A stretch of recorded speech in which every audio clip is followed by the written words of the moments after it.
한번 따라 하실까요? 어떻게 기도해야 할까요? 처음 예수를 믿고 교회에 나오는 사람은 참 당혹스러운 일들이 많습니다. 교회에 나오면 교회 다니는 사람들이 쓰는 언어가 일반 사람들하고 언어가 다 달라요. 예배를 드리는데 이게 뭔지도 몰라요. 찬송이라고 하는데 내가 아는 게 하나도 없어요. 그럼 얼마나 답답하겠어요. 그런데 기도를 한다고 하는데 이 기도를 도대체 어떻게 해야 될지, 성경의 이야기를 하는데 나는 성경을 읽지 않아서 아직 내용을 잘 몰라서 그 내용도 잘 모르는데, 또 목사님은 설교를 할 때 간혹 다 알고 있는 것처럼 스토리를 좀 설명해 주면 좋겠는데 스토리를 이야기를 해주지 않고 또 거기에서 조금 더 깊이 들어가서 이면에 숨겨진 이야기를 한다? 그러면 이게 교회 다닐 맛이 안 날 때가 간혹 있습니다. 뭐가 이해가 되고 좀 뭔가 알아야만이 신앙생활을 하는 재미가 있을 텐데 참 어려운 일들이 많습니다. 제일 어려운 것 중에 하나가, 그래도 예배 시간에 좀 앉아 있으면 마음도 평안한 것 같고 또 새로운 것을 경험하니 괜찮은 것 같은데, 불을 끄고 기도하기만 하면 누가 내 지갑을 훔쳐갈 것 같기도 하고 내 가방을 가져가기도 하고, 또 어떤 교회 갔더니 기도를 하는데 막 악을 쓰면서 해요. 막 이상한 말을 또 샬라샬라 하면서 막 해요. 내가 이 이상한 집단에 온 건 아닌가, 이러다가 내가 탈탈 털리고 가는 것은 아닌가라고 하는 그런 어려움이 생길 수 있습니다. 그래서 여러분, 교회 안에 새로 온 사람들은요 정말로 내면에 많은 어려움을 갖고 신앙생활을 합니다. 잘 도와주고요, 따뜻하게 대해주고요, 궁금한 거 있으면 대답을 해주고요, 잘 모르면 목사님한테 물어보겠다 그러고 여러분들이 따뜻하게 대해주셔야 합니다. 그렇지 않으면요, 아무도 내가 교회 왔는데 기도는 어떻게 해야 되는지 가르쳐 주지도 않고 신앙생활의 정답이 뭔지 어떻게 해야 되는지도 알려주지 않고 무조건 네 혼자 살아남아라, 그렇게 취급을 한다면 중간에 신앙생활을 하다가 조금 어려운 일을 만나고 조금 힘든 일을 만나고, 우리도 인간이니까 사람이 나를 대하는 감정이나 어떤 사건에 휘말리게 되면 신앙생활을 잘 하다가도 어떻게 할 수 있느냐 하면 그냥 에이 모르겠다 하고 집어치우고 신앙생활을 안 할 가능성이 많습니다. 우리 예수님은 한 생명을 구원하기 위하여 자기 목숨을 버리시면서까지 이 땅에 오셨습니다. 한 생명이 얼마나 귀한지 모릅니다. 그래서 먼저 믿은 우리가 모델이 되기도 해야 될 뿐만 아니라 먼저 믿은 우리가 어떤 의미에서 보면 정말로 잘 인도해주고 잘 사람들에게 보여줘야 합니다. 오늘 본문 말씀은 예수님의 제자들이 예수님께 직접 뭘 가르쳐 달라 그래요? 어떻게 기도를 해야 될지 우리에게도 뭘 가르쳐 달라고요? 기도를 가르쳐 달라고 하였습니다. 자, 1절 말씀 같이 한번 읽어볼까요? 시작. 예수께서 한 곳에서 기도 중 하나가 여짜오되 내게 기도를 가르친 것 같아. 자, 저기에 보면 세 가지 사건이 나오는데, 하나는 예수님은 한 곳에서 뭘 했어요? 기도를 하시고 마치셨어요. 그 다음에 또 하나는 요한은 세례 요한을 의미합니다. 세례 요한은 자신들을 따르던 제자들에게 뭘 가르쳐 줬어요? 기도를 가르쳐 줬어요. 그러면 여기에서 예수님과 세례 요한의 차이가 있습니다. 세례 요한은 교육을 강조하여 불러놓고 이렇게 해야 돼, 이거 이렇게 해야 돼, 이렇게 친절하게 가르친 교육의 목회자였다고 한다면, 예수님은 어떤 목회자였느냐 하면 모범을 보이신 예수님이에요. 우리가 저 1절에 나오는 저 이야기를 그냥 넘어가면 안 되고 우리 예수님이 기도하시는 모범을 보여주신 거예요. 그런데 그 기도하는 모습이 너무 허무할 만해. 옆에서 보고 있으니까 너무 기도가 너무 강력하고 그 기도하는 모습이 매력적이고, 옆에서 보고 있는 제자들이 우리도 뭐 해보고 싶다고요? 기도 한번 예수님처럼 해봐야 되겠다라고 하는 그런 마음이 지금 생긴 거예요.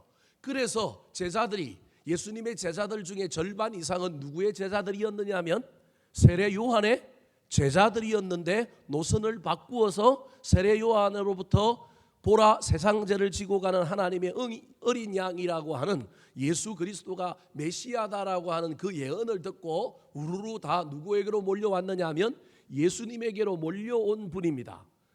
그런데 이들은요 여전히 예수님의 뜻을 잘 몰라요. 가르쳐서 되는 일보다는 뭐가 훨씬 더 빠르다고요? 보여주고 감동받아야 되는 것이 훨씬 빠릅니다. 사실은 이들이 요한에게 뭘 배웠어요? 기도를 배웠는데 지금 기도가 돼요 안 돼요? 안 되는 거예요. 교육으로만 다 되는 게 아닙니다. 그래서 교회 안에서 흔히 무슨 일이 생기면 목사님이 뭘 안 해서 그렇다고요? 교육을 안 해서 그렇대요. 교육을 안 해서 그런 것도 있지만요. 제가 뭘 안 보여서 그런 거예요? 모범을 안 보여서 그런 거예요. 근데 우리 예수님이 지금 제자들이 자기가 하는 기도의 모습을 보고 그 기도를 배우고 따라하기를 원했던 거예요. 머리로 지식으로 가르쳐서 되는 일이 기도가 아니다라고 하는 관점 속에서 우리 예수님은 모범을 보였고 세례 요한은 가르쳤던 겁니다. 물론 이 두 가지가 다 나쁜 건 아닙니다. 이 두 가지가 조화를 이루면 훨씬 더 좋습니다. 그래서 우리 예수님께서 모범을 보이시는 전략을 쓰다가 제자들이 예수님이 기도하는 모습을 보고 너무 감명을 받고 그들도 나도 기도 한번 해봐야 되겠다라고 하는 이런 욕심 속에 예수님에게 나와서 기도를 가르쳐 달라고 하니까 예수님이 이제 뭘 가르쳐줘요? 그 유명한 주기도문이라고 하는 우리 교회에서 암송하고 예배 때마다 하는데 우리는 순서가 없어서 여러분들 잘 안 하고 우리는 사도신경을 많이 하는데 언젠가는 그것도 좀 한번 해야 되겠다 그런 생각이 듭니다. 여하튼 예수님께서 그 유명한 주님이 가르쳐 주신 기도, 그걸 줄이면 주기도문이라고 하는 기도문을 가르쳐 주고 있는 내용이 오늘 본문 말씀입니다. 여러분 이 이야기 속에서 저와 여러분이 잘 기억해야 됩니다. 기도는 배우기도 해야 되지만 기도는 제일 중요한 게 배워서 절대 되는 것이 아니라 도전받고 감명받아서 직접 기도는 해봐야 합니다. 저는 오늘 예수님이 가르쳐주신 기도를 여러분에게 또다시 자세히 풀어 가르치면서 가르치겠지만 여러분 가르치는 것이 나쁘다는 의미는 아니지만 가르쳐서 소용이 없을 때가 훨씬 더 많습니다. 오늘 설교 듣고 뭐 기도는 어떻게 해야 된다 어떻게 해야 된다 여러분 다 배워서 그거 기억해 주시면 감사한데 기억이 안 나더라도 제일 기억해야 될 건 기도는 무조건 뭐 하면 된다? 해보면 된다. 정주영 회장이 임자 해봤어 하는 것처럼 기도는 해보다 보면 물리가 트이고 해보다 보면 어떻게 해야 될지를 알게 되는 거예요.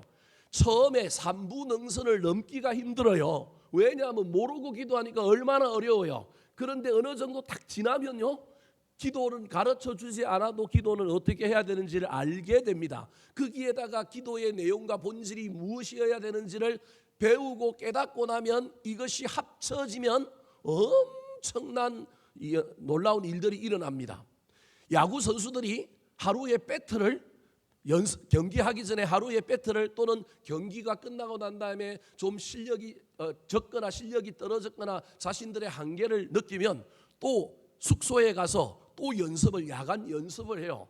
연습을 많이 시키기로 유명한 감독이 있는가 하면 자율로 훈련을 시키는 감독도 있는데요. 프로야구 선수들은 우리나라에서 제일 야구를 잘하는 선수들인데요. 야구를 잘하면 알잖아요. 그런데 그들도요. 하루에 배틀을 타격 선수는 얼마를 치느냐 하면 아무리 못 쳐도 1000개를 칩니다. 이미 다 알아요. 어떻게 쳐야 되는지 이론도 알고요. 실제로 해봤지만 그럼에도 불구하고 야구를 잘하려면 타격을 잘하려면 뭐 하는 수밖에 없어요? 쳐보는 수밖에 없어요. 그래서 안 맞으면 안 맞은 대로 그 다음에 저녁에 배트를 들고 또 숙소에 올라가서 공도 없는데 그냥 허공에다가 계속 뭘 치는 거예요? 배트를 휘두르는 거예요. 휘두르다 보면 감이 생기고 휘두르다 보면 어떻게 쳐야 될지가 딱 떠일 때 그 다음날 경기에 가서 딱 쳤는데 공이 어떻게 되는 거예요? 맞는 거예요. 여러분 기도의 내용을 오늘 제가 여러분과 함께 나눌 텐데 이게 필요 없다는 얘기가 아니라 기도는 그럼에도 불구하고 아무리 배운다고 되는 일이 아니라 배우기도 해야 되지만 뭐 해야 된다고요? 해봐야 됩니다. 처음에는 깝깝합니다. 가르쳐 주지도 안 하고 하라고 그러니 얼마나 힘들어요. 그런데 하다 보면 또 누군가가 기도하는 나한테 내가 기도가 어렵다고 이야기하면 누군가가 이렇게 하면 기도해봐 저렇게 하면 기도해봐 그럴 때 그 말을 또 붙들고 또 지치지 말고 기도해 보다 보면 기도의 물리가 트입니다. 그래서 우리 예수님은 가르치시는 것보다는 사실은 전략을 무슨 전략을 썼느냐 하면 모범을 보이시는 전략을 썼습니다. 다음 화면을 한번 보여주실까요?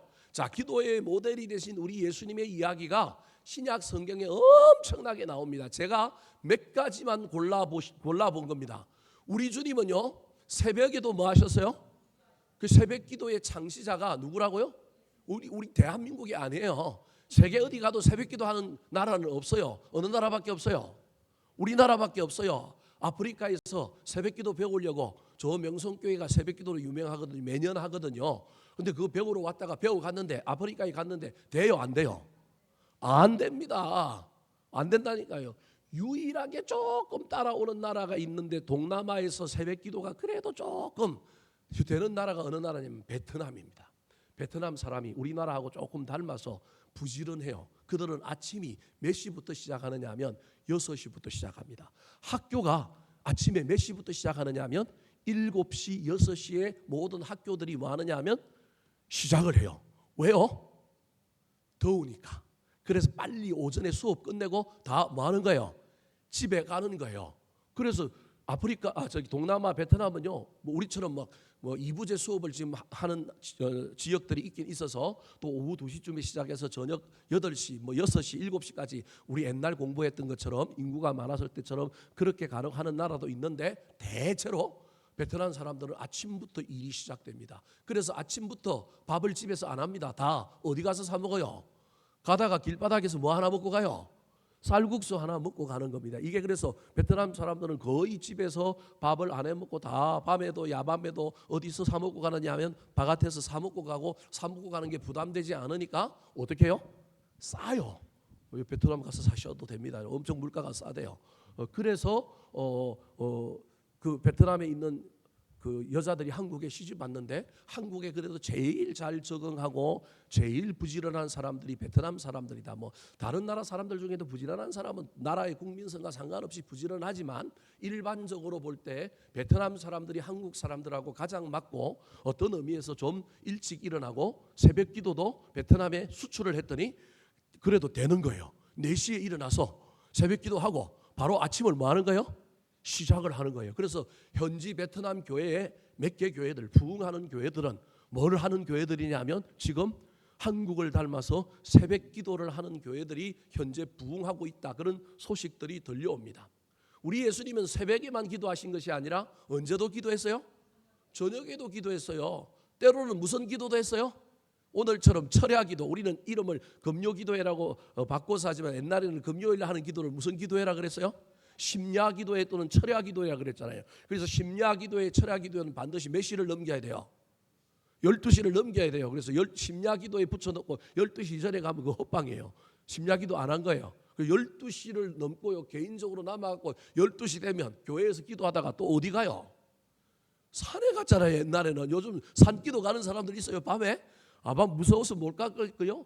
옛날에는 산기도도 갔어요. 북한산을 옛날에는 삼각산이라고 불렀단 말이에요. 그 봉우리가 3개가 있다 그래서 큰 봉우리 3개가 있다 그래서 그 북한산을 옛날에 삼각산이라 불렀는데 옛날에 삼각산에 가면요 기도하는 사람들 많았어요. 저도 거기 가서 기도했던 사람 중에 한 사람이고요.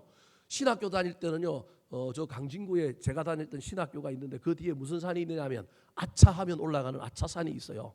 그 산에 가면요 밤에 수많은 사람들이 기도해요. 제가 신학교 다닐 때가 2001년 뭐 이런 어간인데 2002년 월드컵 할 이때 어간인데 그때 신학교 가서도 저도 야간에 가서 기도했는데요. 제일 겨울에 기도할 때 제일 따뜻한 게 비료포대입니다. 비료포대 딱 둘러쓰고 기도하면요 얼마나 따뜻한지 몰라요. 근데 그거 붙들고 올라가서 기도하면요 여기저기서 기도하는 사람들이 있는데 재미난 건 소리에 지지 않으려고 저기서 주여 하면 여기서도 또 뭐예요? 주여 합니다. 그럼 하나도 안 무섭습니다. 왜냐하면 여기저기에서 전부 다 또 어디에서 올라가서 하느냐 하면 바위 위에 올라가서 기도해요. 높은 바위에서 올라가면 하나님 더 가까이 만날까 봐 신기해요. 꼭 그런 건 아닌데 전부 바위 위에 올라가서 주여 하고요. 또 간혹 어디 밑에 있느냐 하면 소나무 밑에 그 자리를 깔고 앉아요. 물어봤더니 푹신푹신하대요. 그리고 기도하다가 힘들면 뭘 붙들고 그래도 할 수 있어요? 무릎을 꿇고 기도해야 되는데 바위에서 무릎 꿇고 하면 어때요?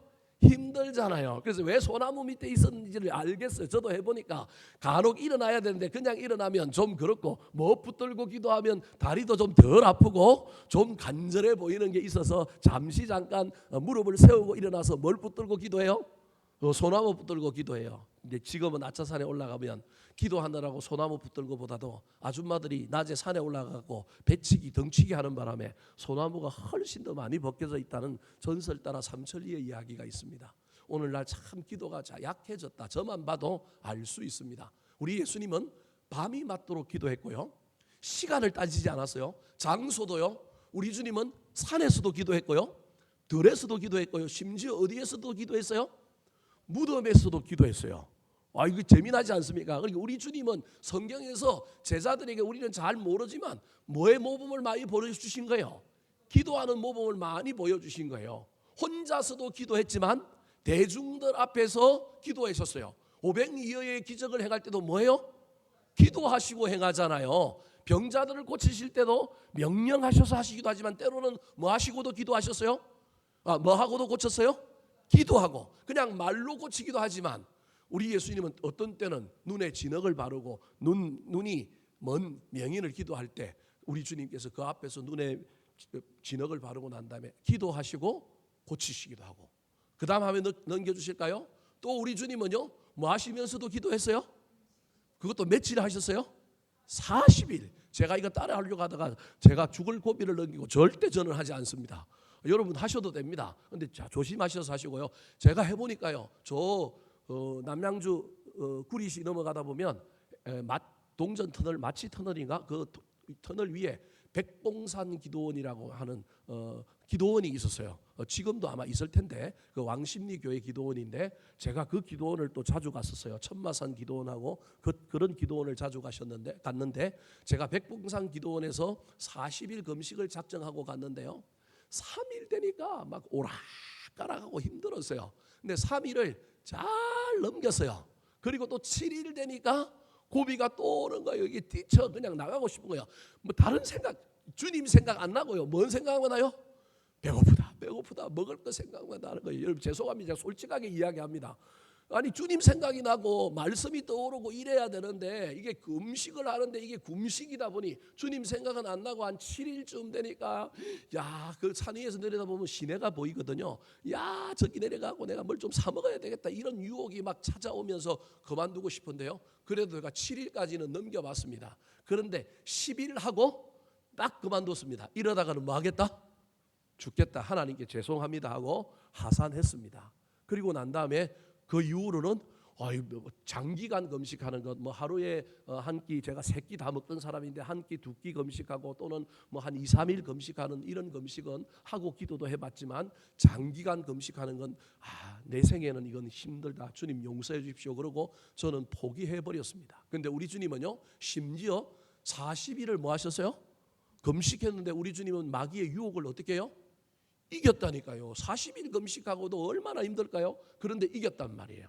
7번에 보면 중요한 일을 앞두고는 반드시 우리 주님이 뭐 하시느냐 하면 기도하셨습니다. 제자들을 선택하기 전에 뭐 하시느냐 하면 기도하셨고요. 그 다음에 우리 주님은 식사하실 때도 뭐 하셨느냐 하면 기도하셨어요.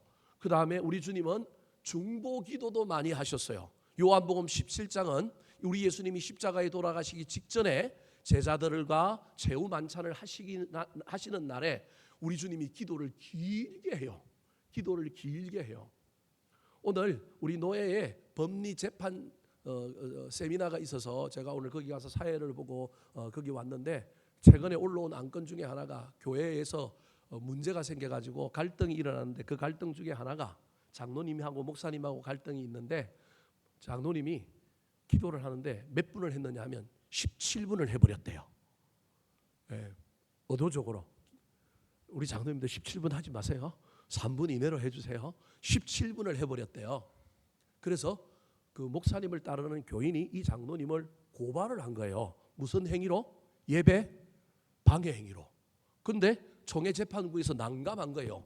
여러분 기도를 오래 했다고 재판에서 벌 주면 될까요? 안 될까요?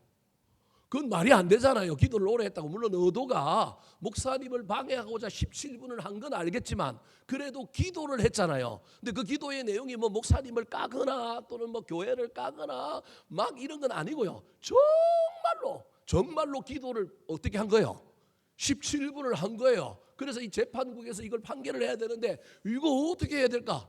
그래서 재판국에서는 이건 그래도 처벌할 수가 없다. 그래서 반려시켜서 보냈는데 또 교인들이 또 그걸 가지고 또 왜 이게 예배 방해가 안 되냐 그러면서 이제 도리어 누굴 또 고소하느냐 하면 재판국원들을 고소해 가지고 뭘 받아 먹었다? 돈 받아 먹었다. 뭐 이렇게 해고 또 이제 재판을 또 하는 일들을 오늘 세미나를 하면서 현재 우리 교단이 갖고 있는 법이 예배 방해에 대해서는 엄청난 중벌을 내릴 수 있지만 예배 방해라고 하는 것을 명확하게 뭐다라고 규정해 놓지 않았기 때문에 일반적으로 목사님이 강대상에 올라가는 것을 못하게 한다든지 아니면 설교를 하고 있는데 피켓을 들고 시위를 하거나 뒤에서 소리를 지르거나 이런 건 명확한 예배 방해이지 않습니까? 근데 그런 걸 제외하고 장로님이 목사님이 마음에 안 든다고 강대상에 올라가서 자기 기도 차례에 몇 분을 했다고요? 17분을 한 건 그래도 요건 불량은 하지만 그래도 예배 방해라고 하는 명확한 기준으로는 처벌할 수 없다.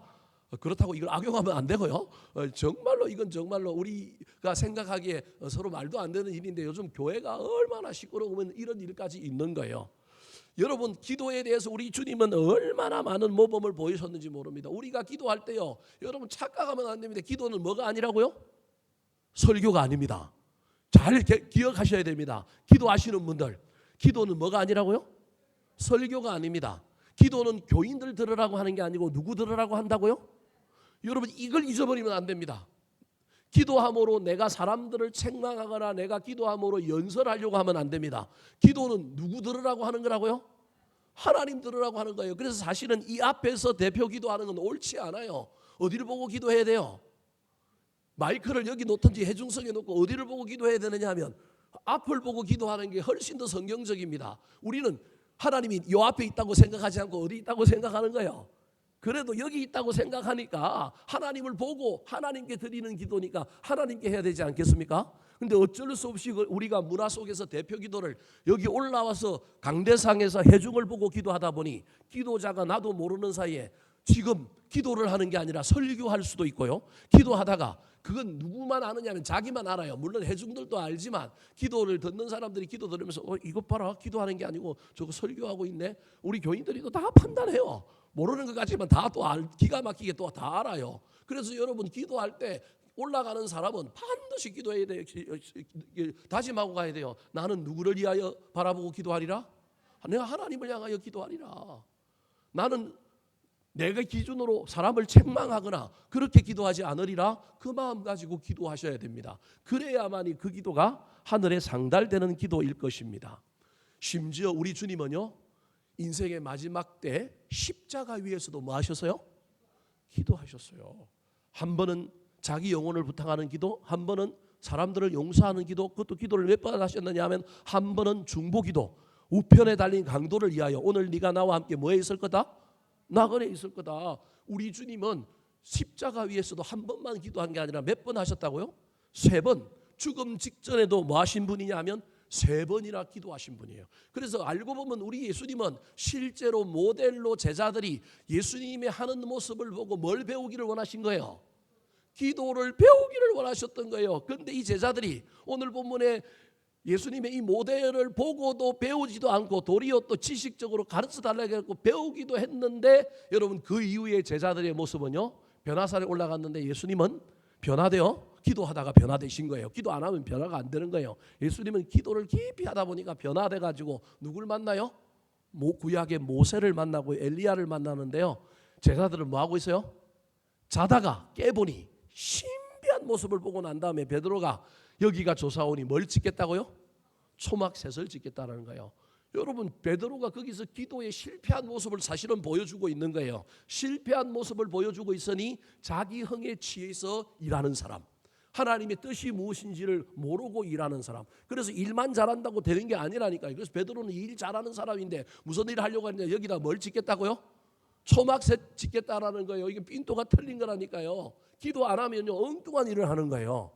더 나아가서 여러분, 예수님께서 겟세마네 동산에서 이제 십자가를 지기 전에 기도하는데 제자들이 졸고 있으니 우리 예수님이 야 너희 나를 위하여 뭐 해달라고요? 기도해라. 12명 다 안 될 것 같으니 특별히 3명을 어때요?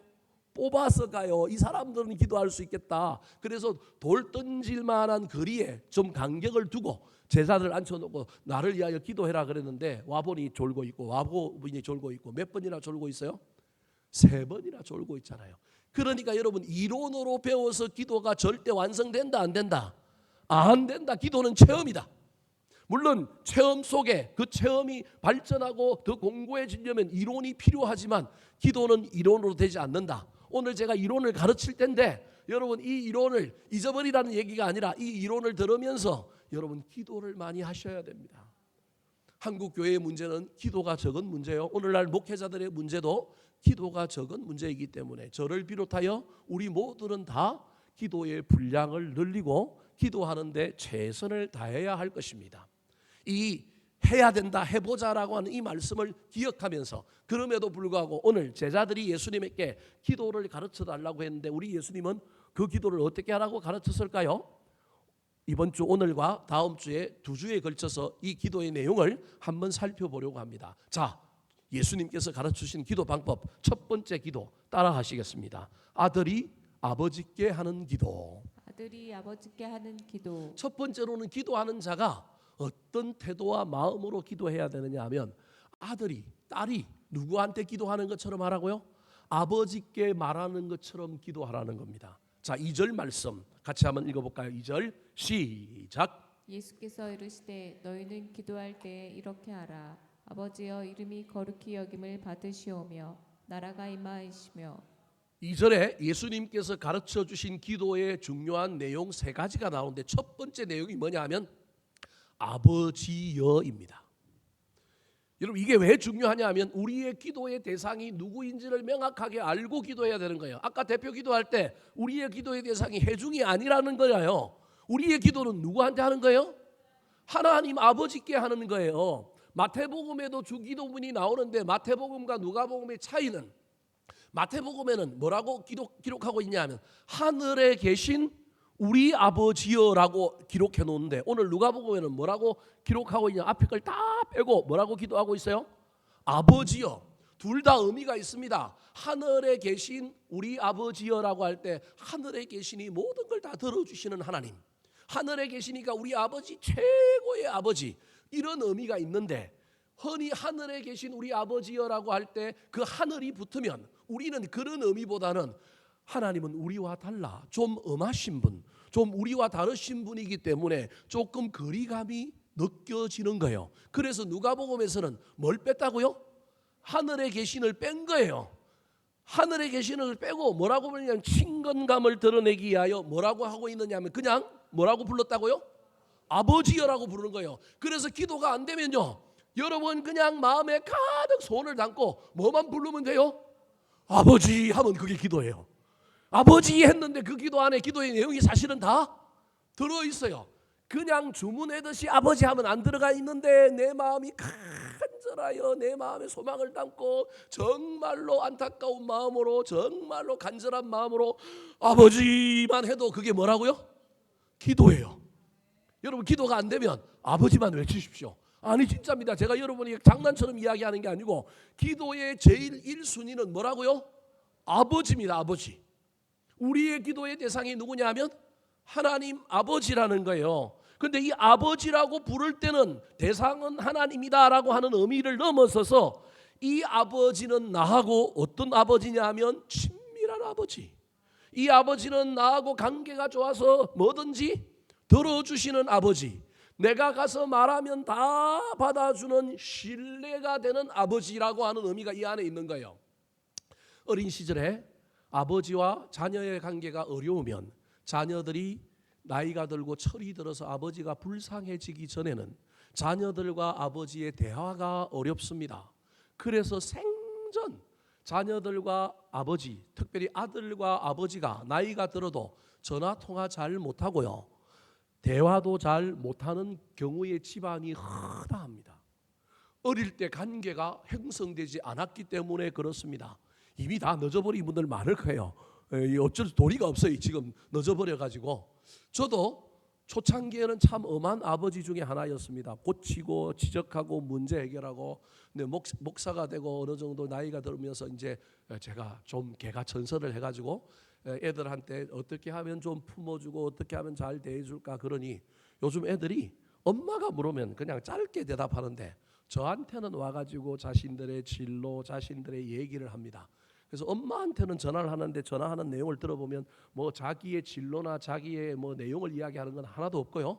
뭐에 대한 이야기밖에 없어요? 밥. 엄마는 뭐 주는 사람이에요? 밥 주는 사람이에요. 그것도 참 대단한 거긴 한데 엄마한테는 밥 얘기를 하고 인생 얘기는 안 하는데 그래도 제가 오면 저한테 간혹 얘기하고 제가 애들을 학교나 그다음에 일터에 한 번씩 태워주면 그때 옆에 앉아서 뭐가 되느냐 하면 대화가 됩니다. 그냥 운전해주고 가는데 아무 말도 안 하고 가는 아버지와 아들, 아버지와 딸의 관계도 있지만 딱 태우고 가면요 아들이 이런저런 이야기도 하고 이런저런 이야기를 자기가 꺼내면 또 내가 질문을 하면 또 대답하고 그럼 내가 대답해주기도 하고 그러다 보면요 대화가 됩니다. 그래서 요즘은 자식들하고 조금 제가 대화가 돼가지고 얼마나 기쁜지 모르겠어요. 한 번씩 TV에 보면 대화가 안 되는 부자 관계 이야기를 보면서 나도 저렇게 되면 안 되는데 그리고 고민하고 왔는데 이제 우리 아들 둘이 아직 장가를 안 갔지만 장가 가고 난 다음에 또 마누라한테 빠져갖고 어떻게 되는지는 잘 모르겠지만 그래도 나는 희망이 있다. 요즘 애들하고 얘기가 좀 통하고 뭐가 되는구나. 여러분 신뢰가 쌓이면 그 믿음 속에 당연히 인생에 문제가 있으면 누구한테 와서 이야기를 해야 돼요? 아버지한테 와서 이야기해야 되는 거예요. 그래서 우리 아들들도요 여러분 뭐 밥 달라고는 엄마한테 이야기하지만 돈 달라고는 누구한테 얘기해요? 저한테 얘기를 해요. 귀신같이 알아가지고 돈 달라는 건 저한테 얘기하고 밥 달라는 건 엄마한테 얘기하는 거예요. 근데 먼저 철이 조금 드니까 먼저는 옛날부터는 돈 얘기부터 먼저 했는데 요즘은 돈 얘기부터 안 하고요 불러서 이야기합니다. 뭘 뭐 이야기하고 뭐 이야기하다가 그러면 제가 눈치를 까고 얼마 주면 되는데 뭐 해야 되는데 이렇게 대화가 이루어지기도 합니다. 여러분 오늘 본문에 예수님께서 가르치신 기도의 1번이 뭐라고요? 아버지요. 근데 이건 기도의 대상을 가리킬 뿐만 아니라 우리의 기도가 진짜 기도가 되려면 나하고 아버지 사이에 뭐가 있어야 돼요? 친밀한 엄하신 하나님, 나를 질책하시는 하나님이 아니라 내 기도를 들어주시는 하나님, 나를 사랑하시는 하나님. 여러분 그 마음이 우리 가운데 있어야만이 진짜 뭐라고 부를 수 있느냐 하면 아버지라고 부를 수 있잖아요. 그래서 갈라디아서 4장 6절에 보면 예수 믿고 구원받은 사람이 우리가 하나님을 뭐라고 부른다고요? 아빠 아버지. 그걸 히브리어는 아바 아버지라 그랬는데 우리 한글 표현으로 하면 뭐라고 부른다고요? 아빠 아버지라고 부른다는 겁니다. 여러분 저와 여러분의 기도가 선결되기를 원하십니까? 기도는 대화입니다. 대화가 되려면 먼저 관계가 만들어져야 합니다. 서로 뭐 하는 사이가 되느냐 하면 사랑하는 사이, 신뢰하는 사이가 되어야만이 대화할 수 있습니다. 업무적인 대화에 마음을 털어놓고 정말로 중요한 어려움을 이야기하려면 관계가 만들어지지 않았는데 그 사람 앞에서 이야기하면 까일까봐 내 얘기를 들어주지 않을까봐 말도 못하고요. 이건 말했다가 거절되면 어떡하나 그 마음 때문에 말도 못 꺼냅니다. 기도가 그런 겁니다. 그래서 기도는요 저와 여러분이 1번을 기억해야 될 건 나는 누구한테 기도한다? 아버지한테 기도한다. 진짜 하나님이 내 아버지인가? 이 고민을 좀 해보셔야 됩니다. 그러려면 내가 하나님을 내 아버지로 믿어야 합니다. 내 인생의 문제를 들어주시는 그 하나님을 내가 신뢰해야 되고요. 하나님이 나를 사랑한다라고 하는 그 마음이 우리 안에 들어와야 나를 사랑하는 분에게 내가 내 고민을 내 아픔을 이야기하리라. 기도가 잘 안 되거나 기도를 어떻게 해야 될지 모를 때는 그냥 내 마음에 있는 가득한 소원과 인생의 문제를 안고 우리 주님 앞에 나와서 뭐 몇 시간을 기도하든지 간에 아버지라고만 불러도 그게 뭐다? 기도다.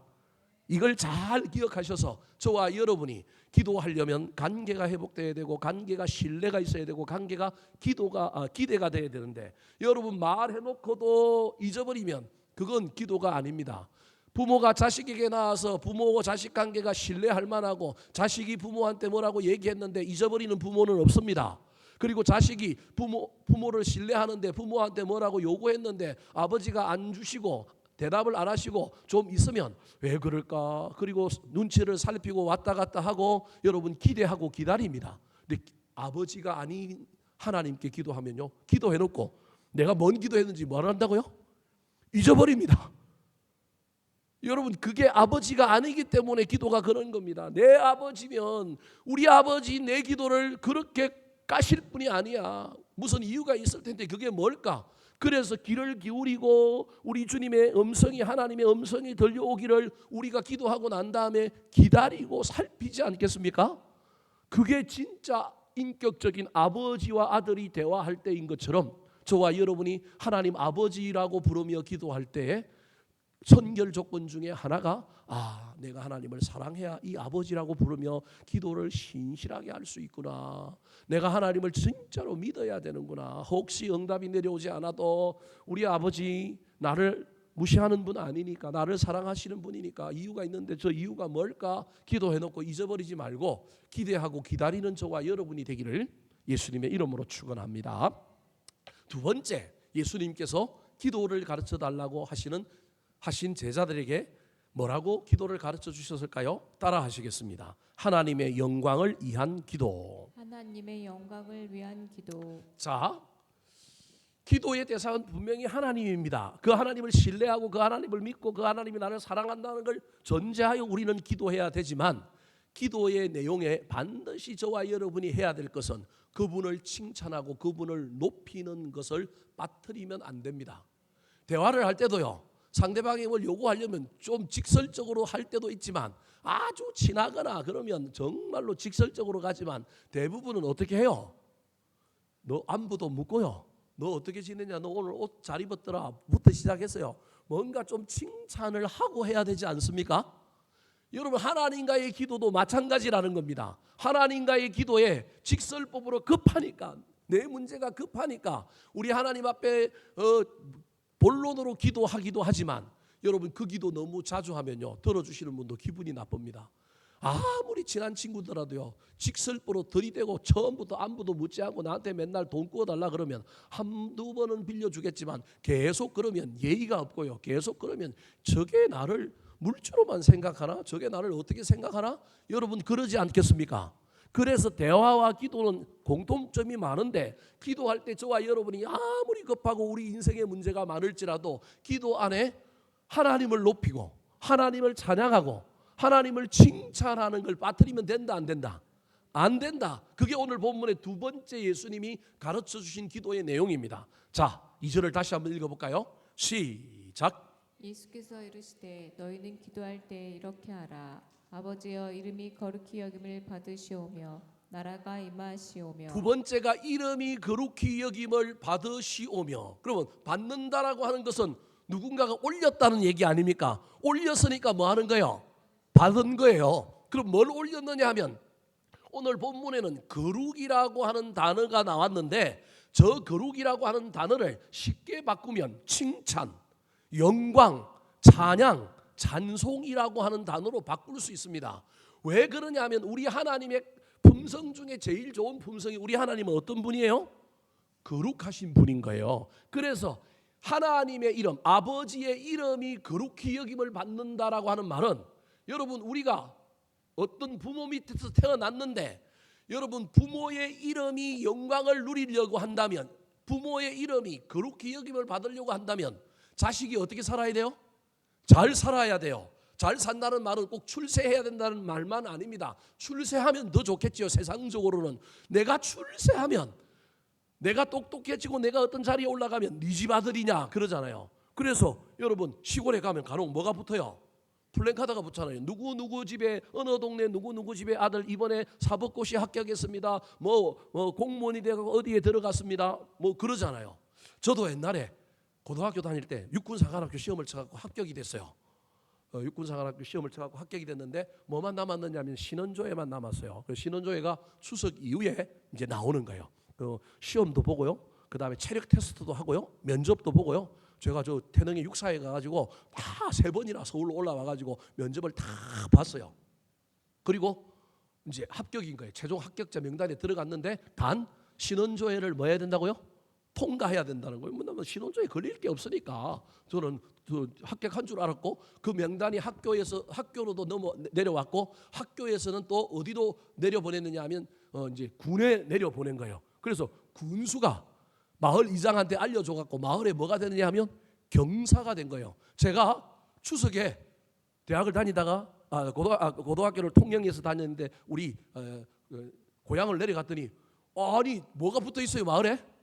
플래카드가 붙어 있는 거예요. 축 이기석의 형기 육사 합격을 축하합니다. 그래놓고 무슨 불악 일동 무슨 마을 일동 면민 일동 그래갖고 플래카드가 몇 개나 붙어 있느냐면 3개나 붙어 있는 거예요. 하나는 동네 이름, 하나는 또 우리 면 이름, 하나는 또 우리 중학교 동문회 이름 이렇게 해가지고 플래카드가 3개 붙어 있는 거예요.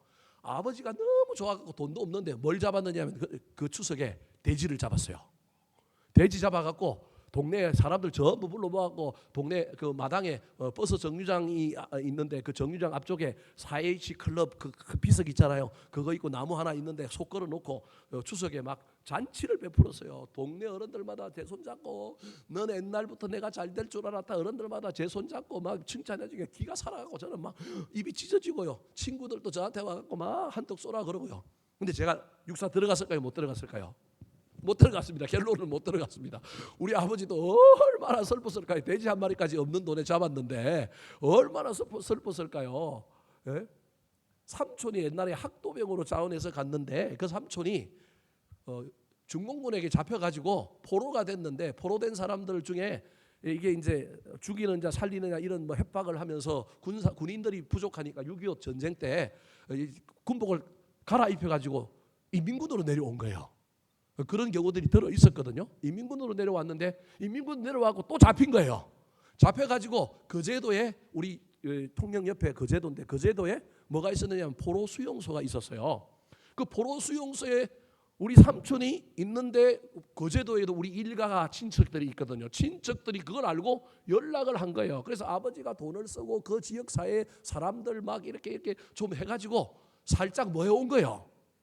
빼왔어요. 우리는 빼오면 괜찮은 줄 알았는데 그리고 빼와가지고 잘 살다가 우리 삼촌 우리 아버지보다 먼저 돌아가시긴 했지만 잘 살다가 뭐 하신 거예요? 돌아가셨어요. 돌아가셨는데 우리 삼촌이 거기서 인민군으로 내려왔고 포로로 잡혔다는 게 기록이 뭐한 거예요? 남아 있는 거예요. 뭐 요즘도 안 한다고 하지만 아마 하긴 할 거예요. 육군사관학교를 들어가는데 그거 조사 안 하겠어요. 근데 조사했는데 2가지가 나왔는데 그 중에 하나가 우리 아버지가 옛날에 경찰 공무원이었는데 무슨 사건에 교류돼 가지고 아버지가 그 경찰에서 사직한 사건이 하나 있는데 그거는 이제 문제될 정도는 아니고 뭐 큰 사건이 아니니까 우리 아버지가 자진으로 이제 옷을 벗었는데 그 사건 하나가 나오고 또 하나가 나왔는데 그게 뭐가 나오냐면 삼촌 이야기가 딱 나온 거예요. 그래서 삼촌 이야기는 이건 완전히 결격 사유인 거예요. 그래서 최종 합격자 명단에서 저 말고 한 명이 신원조에 또 걸려갖고 그때 제가 육사 들어갔으면 48기인데 48기에 2명이 못 들어갔어요. 그 중에 한 명이 저예요. 그러니까 제가 얼마나 마음이 안타까웠겠어요. 그래서 대학교 1학년 때는요, 제가 그냥 죄송합니다. 목사인데도 술 퍼먹고 다니고요, 집에서 안 자고요, 전봇대 밑에서 옷 걸어놓고 신발 벗어놓고 자고요. 제가 막 마음이 힘들어갖고 막 예수님을 떠나고 막 그렇게 살았던 적이 저도 있습니다. 제가 옛날에 좀 놀아봤어요, 여러분. 지금은 목사가 착하게 살고 있지만 옛날에는 그렇게 막 힘들어가지고 막 그렇게 지냈던 적이 있습니다. 여하튼 여러분 그때 아버지의 이름이 영광을 우리 아버지 이름이 영광을 얻은 거예요. 우리 아버지는요 그냥 자식 농사 잘 지었다라고 하는 것 하나 때문에 우리 아버지가 얼마나 어깨 힘을 주고 다녔는지 모릅니다. 물론 그러지 않아도 우리 아버지가 지역의 유지였고 우리 할아버지는 그 지역의 마지막 훈장이었기 때문에 집안적으로 보면 유교 집안에 그래도 우리 집안이 좀 괜찮은 집안이었고요. 우리 외갓집은 신문을 제일 먼저 받아들여 가지고 외삼촌들은 다 일본 동경에 가서 공부를 하고 오신 분들이고요. 그 다음에 기독교를 일찍 받아들여 가지고 그 섬에 교회를 몇 개나 개척하신 기독교 유지의 집안인 거예요. 우리 엄마 나이 15, 우리 아버지 나이 16세 이 두 집안이 일제가 여자들을 잡아가서 정신대로 데리고 가니까 결혼시키면 안 데리고 갈까봐 그리고 집안에 백들이 좀 필요하니까 이 두 집안이 결탁을 하여 서로 쳐다보니까 애들이 괜찮은 것 같으니까 우리 엄마랑 우리 아버지를 결혼시킨 거예요. 근데 우리 엄마는 기독교 집안에서 어느 집안으로 시집을 온 거예요?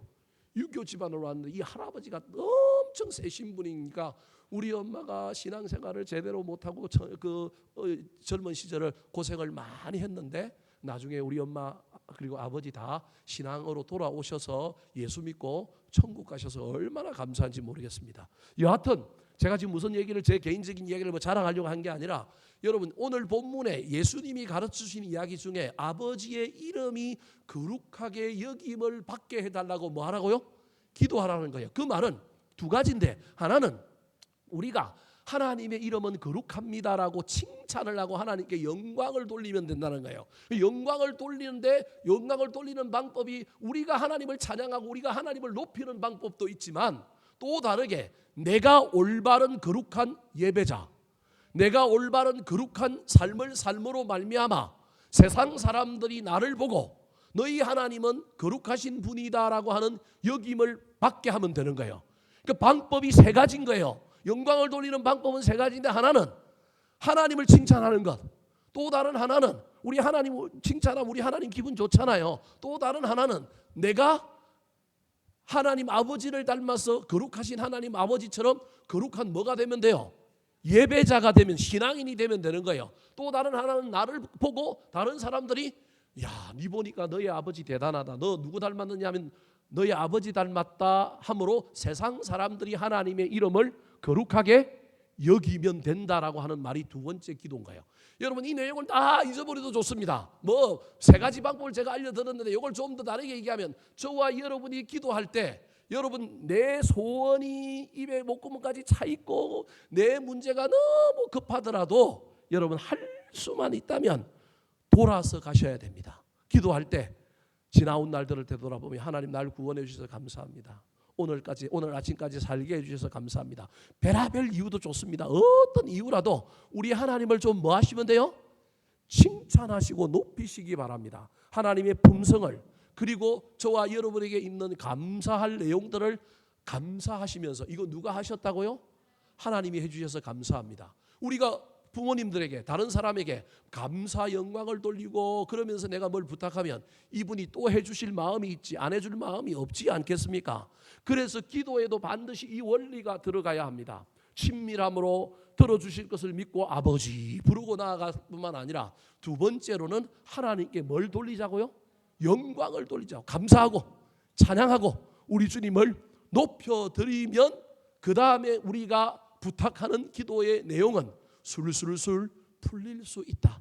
좀 우리가 인생이 급하고 문제가 있을지라도 할 수만 있다면 영광을 구하는 기도하고 난 다음에 우리의 소원을 아뢰는 기도로 넘어가면 훨씬 더 기도가 잘 될 수도 있고 또 기도할 때 우리의 마음속에 주님을 더 신뢰하는 마음이 생기고 우리 주님이 더 들어주실 것 같은 마음의 평안도 생긴다고 하는 사실을 잘 기억하여 바쁘더라도 바로 아버지 도와주세요 그러지 마시고 그렇게 해도 문제는 없습니다. 그러나 할 수만 있다면 친밀하신 우리 아버지 앞에 나아가서 아버지 부르면서 그 아버지 앞에 아버지가 나한테 이것도 해주시고 저것도 해주셨고 이런 일도 있고 감사한 일도 있습니다. 아버지 참 고맙습니다. 그런데 내가 요즘 문제가 좀 있습니다. 이렇게 기도하는 저와 여러분이 되기를 예수님의 이름으로 축원합니다. 마지막입니다. 오늘 본문입니다. 오늘 본문에서 2절에서 이제 다음 주에 또 할 겁니다. 오늘은 실질적인 기도 내용은 사실은 없는 거예요. 세 번째 우리 주님께서 가르치신 기도는 따라하시겠습니다. 하나님의 나라를 위한 기도. 하나님의 나라를 위한 기도. 아이고 우리 기도를 해야 되는데 자꾸 이상한 기도를 하라고 시키니 여러분들이 힘들겠지만 저게 무슨 말일까요? 현대 전쟁사에 아주 위대한 전쟁 두 가지가 있는데 하나는 세계 2차 대전 때 노르망디 상륙 작전이라고 하는 작전이 있습니다. 예측할 수도 없고요. 도저히 그건 말도 안 되는 건데 옆구리를 치고 올라가서 상륙하여 이긴 전쟁입니다. 옆구리를 치고 올라가면요 보급이 안 되면 몰살하거든요. 그런데 이게 이루어진 사건이 노르망디 상륙 작전인데요. 이 노르망디 상륙 작전 다음에 이 작전을 또 한 번 감행한 게 있는데 6.25 전쟁 때 인천 상륙 작전입니다. 메가드라고 하는 장군이 인천 상륙 작전을 감행하는데 전부 반대했습니다. 특별히 메가더 장군은 노르망디 상륙 작전의 예를 들면서 이 작전 해야 됩니다. 그랬는데 미국을 비롯하여 우리 한국의 이승만 대통령도 사실은 인천 상륙 작전을 반대했습니다. 부산에서부터 낙동강 전선에서부터 치고 올라가자. 그런데 메가더 장군이 그래 갖고는 안 되고 전선이 다 여기에 몰려 있으니 뒤는 허술하니까 뒤를 쳐야 된다. 그런데 반론을 제기하는 거예요. 뒤를 쳤는데 보급이 끊기면 어떡하냐? 뒤를 쳤는데 우르르 몰려와서 그거 하면 어떻게 되느냐? 이러면 기가 끊겨서 더 전쟁이 안 된다라고 얘기했는데 이때 메가더 장군이 뭐라고 얘기했느냐 하면 이런 유명한 말을 했습니다.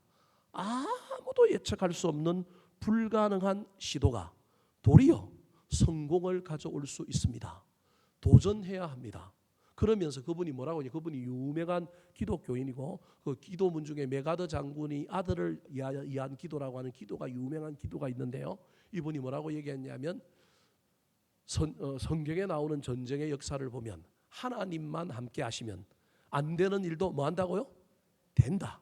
나는 기도하는 가운데 어떻게 사령관으로서 내가 이 전쟁을 이길까 고민하고 기도하는 가운데 하나님은 이 전쟁은 이 방법은 된다고 알려주셨기 때문에 나는 하겠습니다 라고 얘기했더니 미국이 그래도 그 당시에는 기독교 정신이 아주 살아있는 그런 나라라서 많은 기독교 진영에서 지지해 줌으로 말미암아 이 인천 상륙 작전을 시작합니다.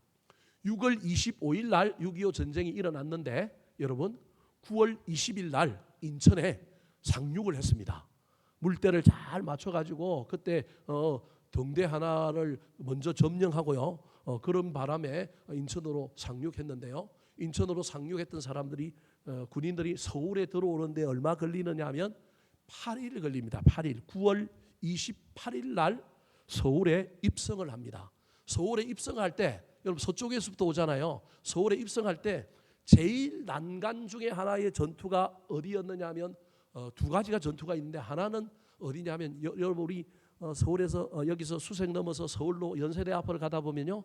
그 연세대 앞에가 높잖아요.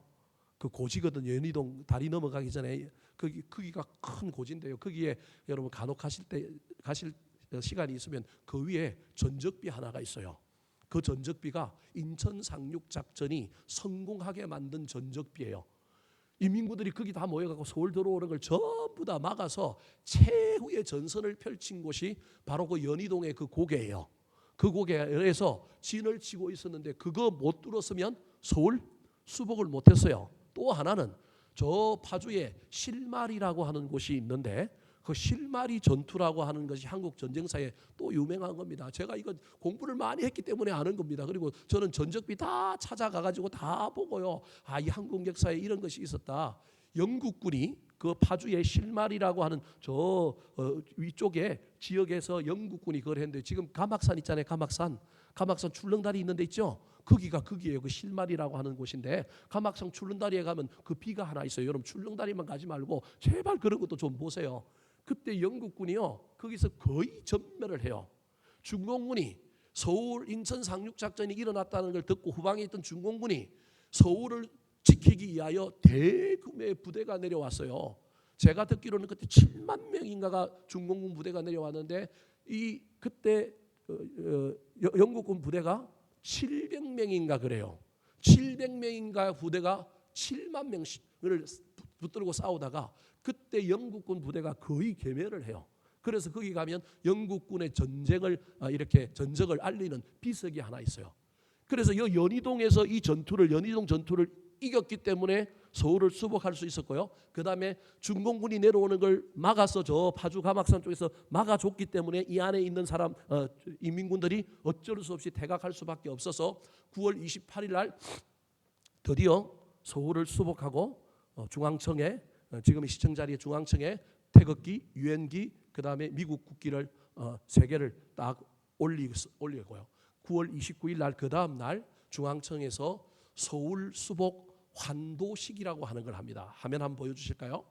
저게 이제 메가더 장군하고 그 다음에 우리나라 그 당시에 장관들하고 그 다음에 이승만 대통령과 함께 이제 공식적으로 수도 서울을 빼앗겼던 수도 서울을 다시금 되찾아서 유엔군의 사령관이 누구한테 넘겨주느냐 하면 대한민국의 대통령인 이승만 대통령에게 이제 수도를 넘겨줍니다라고 하는 공식 행사를 9월 28일 날 입성하고 9월 29일 날 저 행사를 하는 장면입니다.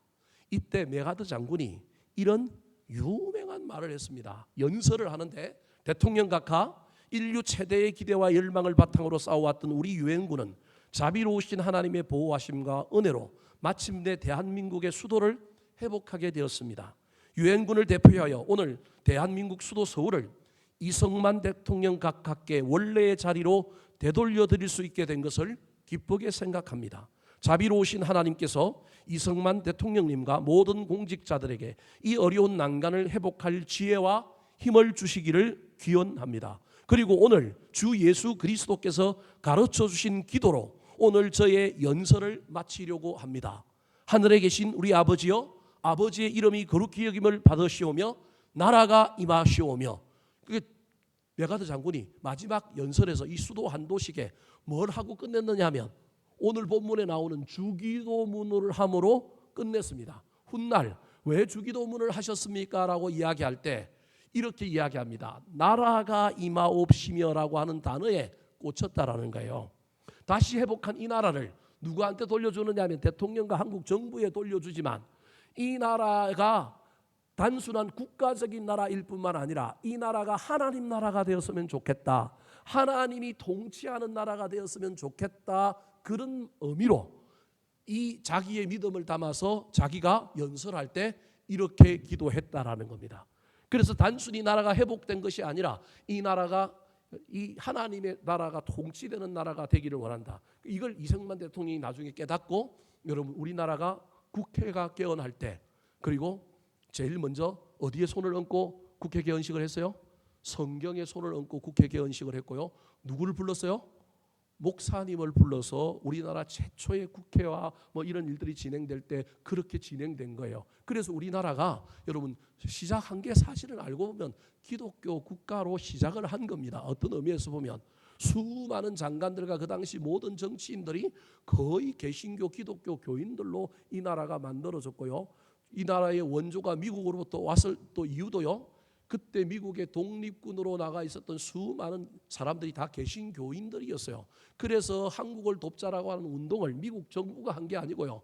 여러분 우리나라의 애국자들이 한국에서 막 하다 보니 미국의 교회와 연결되고 미국의 교인들과 미국의 기독교가 사실은 누굴 움직인 거냐면 미국 정부를 움직인 거예요. 그래서 우리나라에 원조가 들어오는데요. 미국에서도 원조가 들어오지만 어디에서도 원조가 들어오는 거예요. 민간에서 들어오는데 민에서 들어오는 건 전부 어디를 통하여 들어오는 거예요?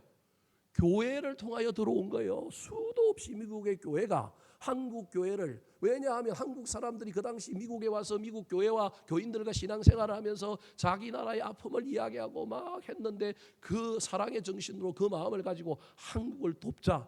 여러분 이것 때문에 우리 한국이요 폐허에서 살아난 거예요. 박정희 대통령이라고는 위대한 지도자 간은 있지만 공이 있기 때문에 또 다행히 또 베트남 전쟁이라고 하는 월남 전쟁이 있어서 우리나라가 여러 가지 좋은 기회들은 있었지만 여러분 그 바닥에서 일어날 수 있었던 것은요 교회가 도움을 받았기 때문에 그렇습니다. 세상 사람들은 이런 한국의 건국의 역사와 6.25 전쟁의 역사의 이런 내용들을 잘 모르니까 그리고 오늘날 교회가 조금 삐딱하니까 이상하게 보지만 여러분 한국은 우리나라는 여러분 기독교 국가로 건설된 나라랑 마찬가지입니다. 자 시간이 많이 갔지만 그래도 이 나라가 임하게 해달라고 하는 이 기도를 우리 예수님께서 제자들에게 가르쳤는데 이 의미는 무엇일까요? 이런 의미입니다. 하나님의 나라가 임한다라고 하는 의미는 나라라고 하는 건 여러분 대통령이 있잖아요. 대통령이 있고 대통령이 그 나라를 다스리잖아요. 통치가 있잖아요. 주권과 통치라고 하는 의미로 기도에서도 저와 여러분이 반드시 기억해야 될 것 중에 하나가 하나님은 온 세상을 다스릴 뿐만 아니라 우리 하나님은 우리의 삶의 영역에서 대통령인 거예요. 통치자인 거예요. 그 통치자가 이 모든 문제를 합력하여 선을 이룰 수 있다라는 것을 믿음으로 고백하고 기도해야 된다는 거예요. 다르게 얘기하면 내 기도를 들어주시는 분은 하나님이니까 아버지라고 불렀고요. 그분에게 기도의 응답을 받기 위하여 아버지에게 영광을 돌리고 칭찬을 하고 기도했지만 기도하는 사람은 반드시 기억해야 될 건 기도가 내 마음대로 되지 않는다고 기도가 내 뜻대로 이루어지지 않는다고 기분 나쁘면 된다 안 된다? 안 된다. 기도는 뭘 바꾸는 거다?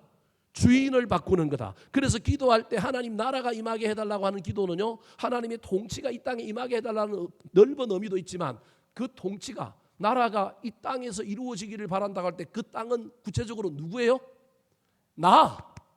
내가 뭐예요? 땅이에요. 내가 땅이라니까요. 나라가 이 땅에 이루어지기를 구할 때 그 나라는 내 마음인 거예요. 난 거예요.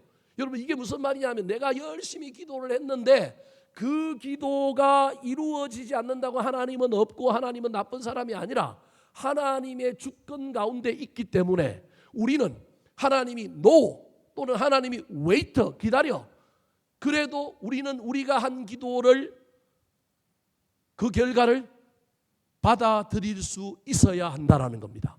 그걸 고백하고 있는 기도가 무슨 기도냐면 나라가 임하옵시며라고 하는 말입니다. 즉 내 인생의 문제에, 내가 지금 기도하는 문제에 하나님이 주권적으로 임하여 그 문제, 온 세상을 통치하시고 다스리는 분이 내가 기도하고 있는 문제도 다스리지만 우리 하나님은 궁극적으로 누구도 다스린다? 나도 다스린다. 그래서 내가 내 뜻대로 기도한 대로 되지 않는다고 낙심하거나 절망하지 않겠습니다. 우리 하나님은 온 세상을 다스리시는 분이고 우리 하나님은 합력하여 뭘 이루시는 분이라고요? 선을 이루시는 분이다. 지금은 응답이 있지 않지만 마침내 이루어 주실 것을 믿고, 왜? 우리 하나님은 통치하시는 분이니까. 통치자가 때로는 우선순위를 가지고 이걸 먼저 할 수도 있고 저걸 먼저 할 수도 있고, 때로는 통치자가 우리가 어떻게 행동하는지를 보고 난 다음에 어떻게 할 수도 있다라고 하는 믿음 가운데 나는 기도의 결과를 온전히 받아들이겠습니다라고 하는 의미가 어디에 들어있느냐 하면 나라가 임하옵시면, 하나님의 나라가 임하여 하나님이 이 땅의 모든 문제를 해결하시는 분이다. 이게 큰 의미지만 또 다른 의미는 하나님이 통치하시고 하나님이 이 땅에 임하시면 그 결과는 어떤 결과든지 나도 그 결과에 뭐 하겠다고요? 순종하겠습니다. 여러분, 이렇게 이야기했는데 우리 하나님이 안 들어주신다? 이제 다음 주에 할 게 이제 그 내용인데, 우리한테 뭘 달라고요? 일용할 양식을 달라고요. 준다니까요. 앞에 세 가지를 했잖아요. 뭐라고 불렀어요? 아버지요. 두 번째는 뭐라고 했어요? 하나님 대빵입니다 라고 얘기했어요. 세 번째는 뭐라고 얘기했어요? 하나님이 이 세상을 다스립니다. 그리고 나는 그 다스림에 나는 순종하여 어떤 결과를 내리든지 나는 뭐 하겠습니다? 순종하고 따르겠습니다. 그리고 난 다음에 일용할 양식을 주십시오. 그런데 안 주신다? 우리 하나님 이상한 분이에요. 주신다니까요. 근데 우리가 이걸 인정을 안 하는 거예요. 아버지여라고도 잘 못 부르고요. 멀리 있는 분, 무서운 분으로 기도할 뿐만 아니라 들어주실지 안 들어주실지 이것도 믿지 않고 기도할 뿐만 아니라 기도할 때 직선적으로 내 문제가 급하니 우리 하나님 칭찬하지도 않고 그동안 해주신 은혜에 감사하지도 않고 그냥 청구서부터 내미니 이게 호로자식 아들인 거예요. 맨날 뭐만 달라 그래요? 돈만 달라 그런단 말이에요. 그러니까 한두 번 들어주다가 그 다음부터는 이것 한번 맛 좀 봐라고 안 들어주시는 거예요. 그래서 우리는 날마다 둘러서 가더라도 하나님 앞에 영광을 돌릴 뿐만 아니라요, 하나님 이 세상의 통치자십니다. 그런데 누구도 통치하시느냐면 나도 통치합니다. 나 그 통치에 뭐 하겠습니다? 순종하겠습니다. 기도가 때로는 응답되지 않아도, 기도의 응답이 드디어 오더라도 나는 여전히 왕이신 하나님을 믿고 그 하나님이 합력하여 정말로 적합한 때에 응답해 주실 것을 믿고 기다리겠습니다. 여러분, 이런 굳은 자세를 가지고 기도하는 사람에게 우리 하나님이 안 들어주실까요? 저는 들어주실 것이라고 믿습니다. 사랑하는 성도 여러분, 다음 주에 본격적으로 우리의 기도의 문제를 다루겠지만 이 세 가지를 반드시 기억하여 이 세 가지가 이론적인 것이긴 하지만 우리 몸에 배일 수 있도록 기도가 훈련되고 또 기도의 체험을 많이 하는 저와 여러분이 되기를 예수님의 이름으로 축원합니다. 한번 따라하실까요? 어떻게 기도해야 할까요? 아들이 아버지께 하는 기도, 하나님의 영광을 위한 기도, 하나님의 나라를 위한 기도,